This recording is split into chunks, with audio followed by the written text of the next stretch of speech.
IPL fans కు good news. Bharat Pakistan మధ్య ఉద్రిక్తతలతో వాయిదా పడిన ఐపీఎల్ 18th సీజన్ కొత్త తేదీలు వచ్చేశాయి. ఐపీఎల్ 2025లో మిగిలిన 17 మ్యాచ్లకు సంబంధించిన స్కెడ్యూల్ రిలీజ్ అయింది. మే 17 నుంచి మ్యాచ్లు తిరిగి స్టార్ట్ అవుతున్నాయి.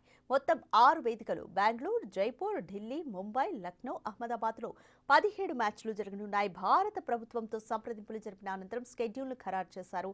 మే 29న క్వాలిఫైర్ 1, 30న ఎలిమినేటర్, జూన్ 1న క్వాలిఫైర్ 2, జూన్ 3న ఫైనల్ నిర్వహించనున్నారు. అయితే ప్లే ఆఫ్స్ మ్యాచ్ల వేదికలు ఇంకా ఖరారు చేయలేదు. 2 ఆదివారాలు డబుల్ హెడర్ మ్యాచ్లుంటాయి. పంజాబ్ ఢిల్లీ మ్యాచ్ మధ్యలోనే ఆగిపోయింది.